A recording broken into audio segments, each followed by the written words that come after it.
Hello दोस्तों, टिनचल journey में आपका बहुत बहुत स्वागत है। आज मैं आप सबके साथ मेरी स्टोरी में जो पेन था, मेरे डीएम ने मुझे कब अनब्लॉक किया, ऐसे कुछ सवालों के जवाब देने वाली हूँ। कुछ क्वेश्चंस आए थे मुझे, तो मैंने सोचा आप सबके साथ में शेयर करूँ ये बात, और ये इम्पॉर्टेंट भी है और आपको इससे फ़ायदा भी होगा, क्योंकि सारे ट्विन सोल्स इस चीज़ से गुजर चुके हैं और अभी वही काम कर रहे हैं। तो चलिए बात करते हैं। मुझे याद है कि जब मेरा रीयूनियन हुआ था 8 to 9th मंथ बाद, हमारे सेपरेशन पीरियड के बाद मेरा रीयूनियन हुआ था। तो मैंने अपने डीएम से पूछा कि आपने मुझे अनब्लॉक किया, तो आपने मुझे अनब्लॉक कैसे कर दिया। तो उन्होंने मुझे एक जवाब दिया कि पहले मेरे अंदर बहुत सारा फियर था तुम्हें लेकर, कि क्या मैं तुम्हें ठीक से रख पाऊँगा, क्या हम एक दूसरे के लिए सही है।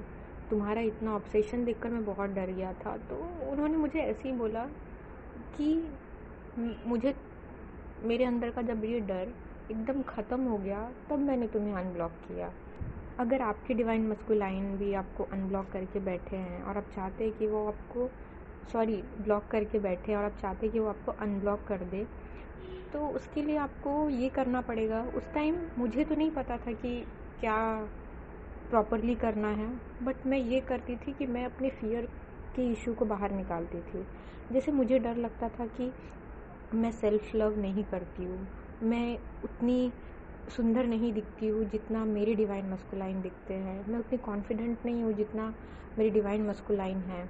तो मैं अपने ये ही इशू पे काम करती थी। मुझे ऐसा लगता था कि मुझे मेरे डिवाइन मस्कुलाइन के साथ खड़े रहने के लिए मुझे कॉन्फिडेंट होना पड़ेगा, नहीं तो वो मुझे एक्सेप्ट नहीं करेंगे। तो इस वजह से क्या होता था, ये मेरा एक फियर था। तो मैं अपनी इस इशू पे काम करती थी। यानी सिर्फ एक एरिया में हम कॉन्फिडेंस नहीं, अपनी लाइफ के हर एरिया में हमें कॉन्फिडेंट दिखना है। किसी से बात कर रहे हैं तब, कम्युनिकेशन हो रहा है तब, अपनी प्रोफेशनल लाइफ में, पर्सनल लाइफ में, हर जगह ये चीज़ आपको आनी चाहिए।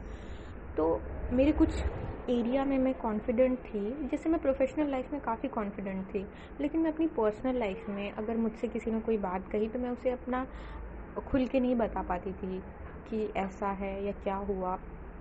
ओपनली डिस्कस नहीं कर पाती थी अपने दोस्तों से भी या फिर अपने पेरेंट्स से भी, कि शायद उन्हें दुख पहुंचेगा अगर मैंने उन्हें बताया तो मैंने अपने इसी इशू पे काम करना स्टार्ट किया। अपने इस डर को बाहर निकाला कि और डिसाइड किया कि मुझे अपने पर्सनल लाइफ में भी ओपन अप होना है, खुल के बात बतानी है। अगर कोई मुझसे कुछ पूछता है तो मुझे छुपाना नहीं है। जो बात एटलीस्ट मेरे जो लोग क्लोज हैं मैं उनसे शेयर कर सकती हूँ, क्योंकि पहले मैं बिल्कुल शेयर नहीं करती थी। मुझे ऐसा लगता था क्या फ़ायदा इन्हें बता के। लेकिन जब मैंने इशू पे काम करना चालू किया तो मुझे लगा क्यों नहीं बताना चाहिए, ये मेरे क्लोज है, मैं इन्हें बता सकती हूँ, मैं डिवाइन को बता सकती हूँ, अपने गॉड को बता सकती हूँ, क्योंकि मुझे यही प्रॉब्लम है। तो इस तरीके से क्या होता है, हम जब डीएफ अपनी इशू पे काम करती है, तो मैंने यहाँ पे काम किया तो मेरे डिवाइन मस्कुलाइन को ये डर लगना बंद हो गया कि मैं उनके लिए सही नहीं हूँ। उन्हें कॉन्फिडेंट आ गया कि हाँ, मेरी डीएफ मेरे लिए बिल्कुल सही है। तो जैसे मैंने अपने फियर के इशू पे डील किया, वैसे उनके अंदर से ये इमोशन निकल गया कि मेरी डीएफ को डर नहीं लगता, वो बिल्कुल फियरलेस है। तो जैसे ही आपकी एनर्जी चेंज हुई, ये एनर्जी ग्राउंडिंग होती है और फिर आपके डीएम तक पहुंच जाती है। इसलिए आपको हमेशा पॉजिटिव रहने के लिए बोला जाता है। अब इसमें हमारी कोई गलती नहीं है कि इतने डेमन्स अटैक होते हैं, ये इस जर्नी का पार्ट है। अब आपको इसकी आदत हो गई होगी या फिर आप आदत बना लो, ये होते रहता है। बस आपको ये जर्नी कंप्लीट करनी है, खुशी से कीजिए, रोते रोते करने से कोई फ़ायदा नहीं है। अब जो इस जर्नी में है, अपने आप को ब्लेस्ड फील कीजिए कि ये पावर जो ट्विन सोल्स के पास जो पावर होती है वो किसी नॉर्मल सोल के पास नहीं होती। बहुत स्पेशल हो आप लोग, बहुत स्पेशल है हमारी सोल फैमिली। आपके अंदर हीलिंग की पावर है, आपके वर्ड्स इतने पावरफुल है जो लोगों को हील कर देते हैं। आप गाइडेंस देते हो, काउंसलिंग करते हो। तो ये स्पेशल पावर, ऐसी न जाने कितनी पावर आप में है जो हिडन है। आपको धीरे धीरे इस चीज़ को खोलना है, समझना है अपने आप को। तो यही सबसे बड़ा ब्लॉकेजेस होता है इस जर्नी का फियर, क्योंकि डीएम को हमेशा डर बना रहता है कि उसकी डीएफ इतना ऑब्सेशन दिखाती है प्यार को लेके, नेगेटिविटी को लेके, और डीएम अपने ही लाइफ में इतना कर्मा में बिजी रहते हैं। उनकी मम्मी उनको परेशान करती है सबसे ज़्यादा, ये मैं बोलूँगी। उनकी सिस्टर से उनको वुंड मिला रहता है, उनके पास्ट लाइफ रिलेशन से मिला रहता है, तो उनको ट्रस्ट इशू होता है, उनका हार्ट चक्र पूरा ब्लॉक रहता है।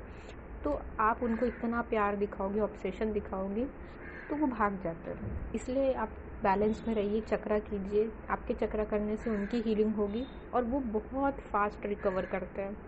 मेरी डिवाइन मस्कुलाइन का भी कुछ ऐसा ही हुआ।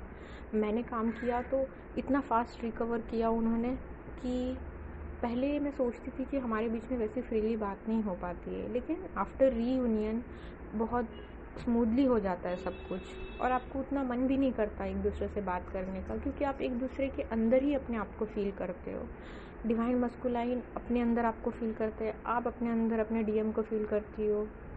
तो ये है हमारी परफेक्ट जर्नी की परफेक्ट स्टोरी। होप सो कि आप लोग अच्छे से करें, अपने ब्लॉकेजेस को हील करें। हाँ, मैं समझ सकती हूँ कि बहुत दुख है, बहुत पेन है, लेकिन इस दुख और पेन के बाहर बहुत कुछ आपका वेट कर रहा है। डीएम के बहाने आप डिवाइन से मिलोगे, जिसने इस पूरी दुनिया को बनाया है। इतने बड़े शक्ति से मिलने के लिए, इतने बड़े क्रिएटर से मिलने के लिए आपको कुछ तो मेहनत करनी होगी। God bless you all.